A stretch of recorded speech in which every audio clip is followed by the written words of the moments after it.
Alright, सो हमारा है यहाँ पे सब्सटेंस अब्यूज जो कि अदर सब्सटेंस अब्यूज। तो यहाँ पे CNS स्टिमुलेंट्स, आपके एम्फेटामिन्स जो कि CNS स्टिमुलेंट होता है, पढ़ा है हमने फार्मा में, कोकेन, क्रैक, ये सारे CNS स्टिमुलेंट है, तो लोग इनका भी अब्यूज करते हैं। CNS डिप्रेसेंट्स भी होते हैं जो कि अल्कोहल है, जो कि अगर थोड़ी मात्रा में लिया जाता है तो डिप्रेसेंट काम करता है। बेंजोडाइजेपाइन्स गाबा को इनिशिएट करते हैं, चैनल्स को खोलते हैं, क्लोराइड को अंदर डालते हैं ताकि आपका जो एक्शन पोटेंशियल है, जो थ्रेशोल्ड है उस नर्व का, वो थोड़ा शांत हो जाए, मसल रिलैक्स हो जाए, तो लोग बेंजोडाइजेपाइन्स का भी अब्यूज करते हैं। बार्बिट्रेट्स, ये हमारी दूसरी क्लासिफिकेशन आती है हमारे एंटी एंजाइटी ड्रग्स की, ओके, जिसमें आपके बार्बिट्रेट्स होते हैं, फिनोबार्बिटोन, पेंटोबार्बिटोन, ये एग्जांपल्स। ओपियोइड्स, हमने ओपियोइड्स भी पढ़े हुए हैं, एनाल्जेसिक्स काम करते हैं, हमने सेडेटिव और हिप्नोटिक्स भी पढ़े हुए हैं, हमने मारिजुना, इनहेलेंट और हेलुसिनोजेंस। हेलुसिनोजेंस ये एक मैं लेक्चर लूंगी जिसमें मैं ये जितना भी एक्स्ट्रा डाटा वो करवाऊंगी, सेक्सुअल डिसऑर्डर्स एंड हेलुसिनोजेंस, जो कि एक लेक्चर में कंप्लीट हो जाएगा। Okay, so I will take one lecture जिसमें मैं बताऊंगी कि हेलुसिनोजेंस कौन कौन से होते हैं, क्योंकि कई बार ये भी पूछ लेते हैं वो लोग। ओके, तो भाई नर्सिंग इंटरवेंशंस क्या हैं? जितने भी आपके ये अब्यूज करने वाले सब्सटेंसेस हैं, आपने इंटॉक्सिफिकेशन के बारे में ध्यान रखना है। सो नर्सिंग इंटरवेंशन क्या है कि एक्यूट इंटॉक्सिफिकेशन कीजिए जितना जल्दी हो सकता है। Care for the substance abuse patient, start with the assessment. तो सबसे पहले ऐसे पूछते हो, अरे क्या हुआ, सब ठीक ठाक है, तो you will ask, okay. Foreign countries के अंदर यू विल सी भाई लोग बिल्कुल इंजेक्शन लगा के ऐसा बिल्कुल यू नो, तो आप पूछते हो क्या हुआ, आप नाम बताओ क्या है, तो आप क्या करते हो, असेसमेंट करते हैं। उसी से हमें पता लगेगा कि ये अब्यूज में है या हार्ट फेलियर व्हाटएवर जो भी है। To determine which substance he is abusing, assess the sign and symptom. जैसे कि मैंने बताया था कल भी कि कोई अल्कोहल ले रहा है तो उसमें क्या देखने को मिलेगा, पेशेंट अगर विड्रॉवल में भी है या फिर टॉक्सिसिटी हो रही है, एंजाइटी, एशियस, ट्रेमर्स, ये सब। और अगर ओपियोइड वगैरह ले रहा है और वो अभी नशे में है तो थोड़ा रनिंग रोज काइंड ऑफ, अगर वो विड्रॉवल में है तो आपने इंटरवेंशंस में पता लगाना है कि वो है क्या, उसको मतलब किस प्रकार से वो रिप्रेजेंट कर रहा है सिम्टम, आप ध्यान देंगे। And dosage also, substance and dosage during the acute phase of drug intoxification and detoxification. इन दोनों में क्या डिफरेंस है गाइस? ले रहा है, इंटॉक्सिसिटी में है वो, एंड डिटॉक्सिफिकेशन खत्म हो रहा है। मानो वो डाइसल्फायरम ले रहा है, मानो कुछ मिथाइलिन ब्लू ले रहा है, कुछ भी वो ले रहा है, तो उस प्रकार से maintaining the patients vital functions, ensuring his safety and easing discomfort. तो पहली प्रायोरिटी क्या बनेगी रंजना? असेसमेंट। दूसरी प्रायोरिटी क्या बनेगी? डिटॉक्सिफाई करो, मैनेज करो, पेशेंट के सिम्टम को थोड़ा सा वापस लेकर आओ ड्यूरिंग रिहैब। और तीसरा क्या होता है? रिहैबिलिटाइजेशन, सेफ्टी, मैनेजमेंट एंड रीहैब। ये तीन चीजें आती हैं। पहले हम उसको असेस करते हैं, फिर हम उसको थोड़ा ट्रीट करते हैं और उसको वापस रिहैबिलिटाइजेशन सेंटर में भेज देते हैं। तो विड्रॉवल स्टेट में क्या क्या होगा ये तो हमने ऑलरेडी पढ़ा ही है। एडमिनिस्टर करें कीजिए मेडिकेशंस को to decrease the withdrawal symptom, monitor कीजिए and record their effectiveness. Okay, maintain the quiet and safe environment because excessive noise may agitate the patient। तो आपको पता होना चाहिए जब हम अल्कोहल विड्रॉवल के भी सिम्टम्स होते हैं तो हम क्या बोलते हैं? Let me provide you some calm and quite environment. पानी खुला पीजिए, है ना, और एकदम से अल्कोहल क्विट नहीं करना होता है, ये सब चीजें आप पेशेंट को बोलते हो। तो आपको यहाँ पे कुछ नर्सिंग मैनेजमेंट पेशेंट को देनी होती है। अगर एक्यूट एपिसोड पेशेंट को आ रहा है तो उसमें क्या क्या आप पेशेंट को देखोगे? कैसा पता लग सकता है कि ये पेशेंट एक्यूट एपिसोड्स में है? Continuously monitor the patient vital science and the urine output. क्योंकि मैंने अभी भी बोला जो भी इंसान अल्कोहल ले रहा है और तो बॉडी बहुत ही ज्यादा यूरिन आउटपुट करती है, बहुत ही ज्यादा डायरेसिस में जाती है। और अगर ओपियोइड्स ले रहा है तो प्यूपिल डायलेट हो जाते हैं, रनिंग नोज होता है, कहीं ना कुछ फ्लू लाइक सिम्टम देखने को मिलेंगे। Watch for the complications, overdose and withdrawal. तो ये सब चीजों को ध्यान में रखिए। Maintain the safe and quiet environment. Take the appropriate measures to prevent the suicidal attempts. क्या करोगे suicidal attempts को prevent करने के लिए? Watching, supervision, वो भी बहुत ही strictly supervision. Remove the harmful object from the room, वही same चीज. Approach the patient with non-threatening way. Institute seizure precautions लेने हैं, क्योंकि पेशेंट सीजर में भी जा सकता है। अगर एक्सेसिव न्यूरोट्रांसमीटर रिलीज हो रहे हैं तो पेशेंट को सीजर भी देखने को मिल सकता है। मैं बताती हूँ आपको, एक लड़का था हमारे ना गांव के पास, वो 10th वगैरह में था, शादी वादी में था, और वो शादी में ना उसे बहुत ही ज्यादा नशा गांजा वांजा कुछ एक्सेसिवली कर लिया, दौरा पड़ा और वो बिल्कुल अब पागल की कंडीशन में, और अभी तक वो पागल ही है। तो गाइस ये जो सीजर है ना, ये आपके ये मारिजुना, हाशिश, गांजा सीजर लाते हैं क्योंकि आपके न्यूरोट्रांसमीटर को एकदम ऊपर, एकदम नीचे, एकदम ऊपर इतना फ्लक्चुएट कर देते हैं। आपके भी हैं तो यस, तो सीजर आते लोगों को, सीजर के बाद इफेक्ट देखने को मिलते हैं। Next we administer IV fluid to increase the circulatory volume. मैंने बोला ना आईवी फ्लूइड हमें इंक्रीज करना है ताकि उसका जो वॉल्यूम है वो बढ़े, क्योंकि डायरेसिस बहुत हो रही है। Give medication as order, monitor and record the patient for the effectiveness. अब आता है हमारे पास अगला topic, that is abusive behaviours. तो गाइस ये तो हमने पढ़ लिया अदर काइंड ऑफ जो अब्यूज थे। अब हम लोग देख रहे हैं अब्यूज कैसा होता है, क्राइसिस कैसे होते हैं, ग्रीफ कैसा होता है।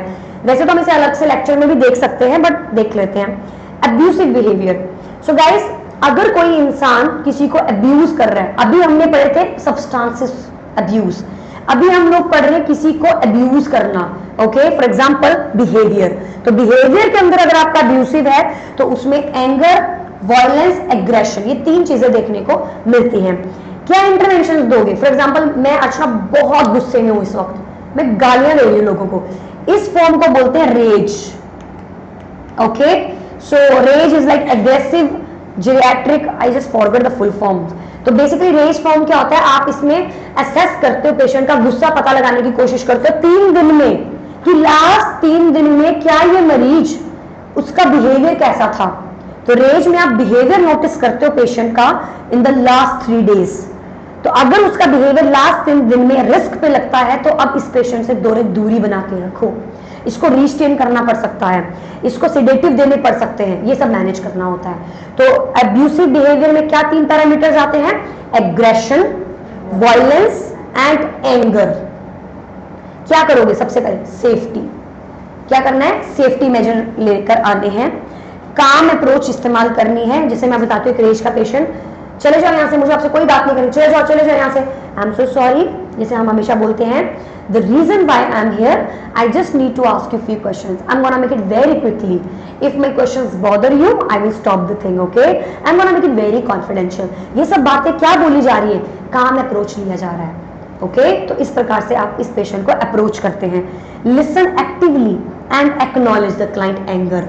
आई एम सो सॉरी, मुझे उसने इतना गंदा बोला, मैं उस नर्स को गोली से उड़ा दूंगा, मैं उसको ऐसा कर दूंगा, I am so sorry for that, मुझे रियली बहुत बुरा लग रहा है आपके लिए। तो मैं उस नर्स की केयर कर रही हूँ? नहीं, मैं क्या कर रही हूँ? पेशेंट के लिए कंसर्न हूँ, एक्नॉलेजमेंट ऑफ द पेशेंट। तो जब भी कोई एंगर का क्वेश्चन दिखता है, सेफ्टी पहली प्रायोरिटी देनी है, उसके बाद आपको अप्रोच काम यूज करनी है, उसके बाद आपको एक्नॉलेजमेंट यूज करना है, and provide the client with clear options that deal with the client behavior, set limits on behavior and make the client aware of the consequences of anger and violence.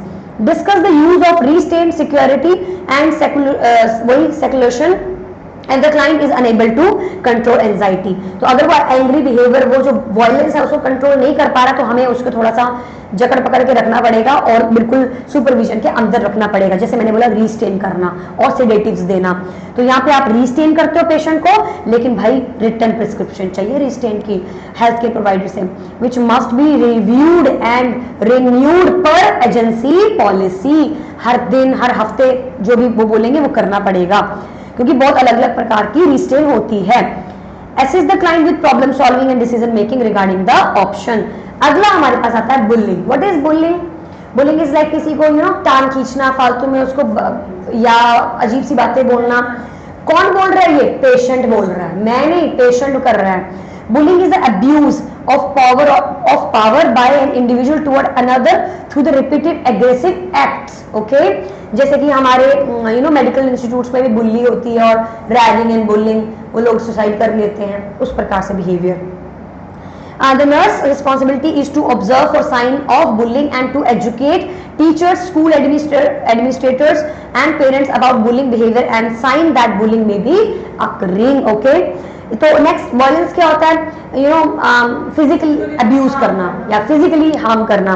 तो इसमें physical violence होता है जो कि physical pain कर रहे हो आप किसी को, सेक्सुअल वायलेंस आप सेक्सुअल कांटेक्ट बना रहे हो बिना कंसेंट के, इमोशनल वायलेंस आप पेशेंट को मेंटली डिस्टर्ब एंग्विश कर रहे हो, फिजिकली निगलेक्ट आप जो है जो पेशेंट है उसको जरूरत है हेल्थ केयर की पर आप नहीं दे रहे हो, आप निगलेक्ट कर रहे हो। डेवलपमेंटल निगलेक्ट यानी कि आपका जो बच्चा है फिजिकली या कोग्निटिव जो स्टिमुलेशन जो बच्चे को जरूरी है वो डेवलपमेंट में आप नहीं कर पा रहे हैं। एजुकेशन लेकर आप पढ़ा नहीं रहे बच्चे को, पैसे नहीं खर्च करना चाह रहे हो। Economic exploitation, illegal improper exploitation of money and funds on or other resources for one's personal gain, अपने खुद के फायदे के लिए किसी को इकोनॉमिकली एक्सप्लॉइट कर रहे हो। इंटरवेंशन क्या, same and same, report suspected in actual case, पहली जिम्मेदारी बन जाती है। असेस करना है evidence of physical injuries, confidentiality and privacy बाद में मेंटेन करनी है तीसरे नंबर पे। फिर नॉन जजमेंटल रहना है, जो भी वो बोल रहा है उसको समझो, जो उसकी फीलिंग है उसको समझो। Assess the victim to develop self-protective and other problem-solving abilities, and the last is safety plans. Okay, is it clear? तो guys अगर कोई वायलेंट है, कोई बुलिंग हो रही है, किसी प्रकार का एंगर है, किसी प्रकार का इश्यूज हो रहे हैं, तो आपको कुछ इस प्रकार से मैनेज करना है पेशेंट को, जो भी हम सबको आता है करने, बट फिर भी हम क्वेश्चंस करके बचा कुचा जो हमें नहीं भी आता वो हम कर लेते हैं, सीख लेते हैं, क्योंकि ये चीजें तो हमें पता है कि ये चीज गलत है, ये चीज सही है, हमें इंसाइट है। तो गाइस अगर मैं पर्टिकुलर अब्यूज की बात करूं तो abuse is non accidental physical injury, okay, or the non accidental act of omission of care by a parent or person responsible for the child. Abuse comprising neglect, physical, sexual, emotional maltreatment, कुछ भी बोल लो आप। तो abuse किसी भी प्रकार से हो सकता है। निग्लेक्ट करना can be in the form of physical और इमोशनल निग्लेक्ट, तो ये भी एक प्रकार का बन सकता है। सेक्सुअल अब्यूज जिसमें आप किसी को मोलेस्ट कर रहे हो, एग्जिबिशनिज्म कर रहे हो, आप अपने सेक्सुअल ऑर्गन्स को दिखा रहे हो, पोर्नोग्राफी, प्रोस्टिट्यूशन, पीडोफिलिया, बच्चों का सेक्सुअल अब्यूज करना। Finding associated with sexual abuse may not be easily appearing in children, तो बच्चों में तो बड़े मुश्किल होता है पता लगाना, क्योंकि वो बेचारे बोल ही नहीं पाते, उन्हें पता ही नहीं होता क्या सही है क्या गलत है, तो ये तो बहुत कॉमन होता है। तो इस प्रकार के भी अब्यूज होते हैं। शेकन बेबी सिंड्रोम क्या होता है, बच्चों को ऐसा उछाल के, तो वो भी एक प्रकार का अब्यूज है। Okay, by the violent shaking in the infant and resulting in the intracranial haemorrhage, damage भी हो सकता है, ट्रॉमा हो सकता है। तो आपने देखा होगा जब हम लोग अपने छोटे छोटे बच्चों को चाइल्ड केयर में छोड़ देते हैं तो वहाँ पे कुछ बहुत ही बुरी आंटियां होती है ना, वो लोग बच्चों को मारती हैं ऐसे ऐसे करके, उनको झोलती है, राइट, तो उससे शेकन बेबी सिंड्रोम भी हो सकता है। तो ये भी एक प्रकार का अब्यूज है। तो अगर कोई वीडियो लीक होती है जो आप देखते हो कि बच्चे को उसने ऐसा सा शेक किया और ऐसा सा उसने धक्का दिया, तो गाइज वो एक एक्ट बन जाता है और वो पेशेंट, वो जो पर्सन है उसको जेल भी हो सकती है। तो क्योंकि एक प्रकार का अब्यूज है, चाहे वो सेक्सुअल है चाहे वो निगलेक्ट है। निगलेक्ट में क्या है, आप बुजुर्गों को ऐसी सड़क पर छोड़ के जा रहे हो, अगर पता लग गया कि यार मुझे छोड़ के गए, तो वो भी एक अब्यूज है। तो अब्यूज में जेल वगैरह से सब होने के चांसेस होते हैं। इंटरवेंशंस क्या है, वही लीगल एक्शन लेना। तो भाई यहाँ पर फिर हमारा थोड़ा सा जानकारी बनना जरूरी है कि भाई तुम लीगली रिपोर्ट दे सकते हो अपनी। So nurse are legally required to report all the cases of suspected child abuse or elder or appropriate state agencies, state laws, procedures never or always are allowed. तो यहाँ आपकी जिम्मेदारी बन जाती है कि ये अब्यूज हैं और ये जितने भी साइन हैं ये सारे अब्यूज के हैं, और आपको जो है वो लॉस को पकड़ना है, क्योंकि you are the advocate of the patient, right. So it's your responsibility कि आप आगे केस को आगे रखें और उसको लीगली लेकर जाएं, आपका काम है। अगर शेकन बेबी सिंड्रोम है जो कि बहुत ही कॉमन है, तो भाई monitor the infant for decrease in the level of consciousness which can be indicate increase intracranial pressure. Okay, अब कोई मुझे बता सकता है व्हाट इज लैक्की चिल्ड्रन भी बोलते हैं इसको, लैटके भी बोलते हैं, आपकी प्रोनाउंसिएशन है। So what do you think, what is this basically? Okay, छोड़ देते हैं ऐसे। So children who do not have adult supervision before or after school hours and they are just left to care for themselves during these times। तो guys ऐसे बच्चे जिनका कोई है ही नहीं आगे पीछे, जैसे कि मैं, जैसे कि हम लोग अपनी लैंग्वेज में बोलते हैं लावारिस, हाँ लफंडर नहीं, उनके माँ बाप होते हैं, हाँ थोड़े से जो बच्चे तो जो ना ऑर्फन बोल सकते हो आप, तो उस प्रकार के बच्चे। प्रायोरिटी क्वेश्चन, तो गाइस ध्यान रखना प्रायोरिटी एक्शन क्या क्या है अब्यूज में चिल्ड्रन में। This is the last point.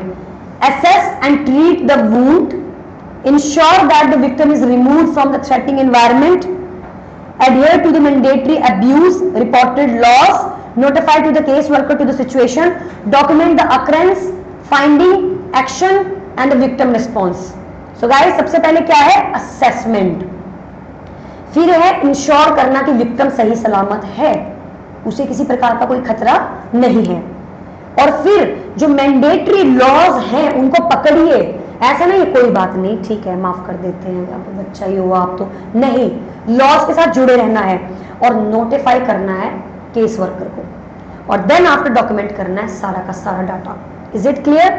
And then after guys we have 2 topics only, the crisis and grief, that we will discuss tomorrow. Okay, and मैं आपको एमसीक्यूज जो है वो भेज रही हूं, और ये एमसीक्यूज अल्कोहल रिलेटेड इश्यूज के हैं जो कि आपको अभी बैठ के प्रैक्टिस करने हैं। ऑलराइट, मैं दिखा देती हूँ कि रिकॉर्डेड क्लास में भी आ जाए, आप इसे रोक के भी देख सकते हैं।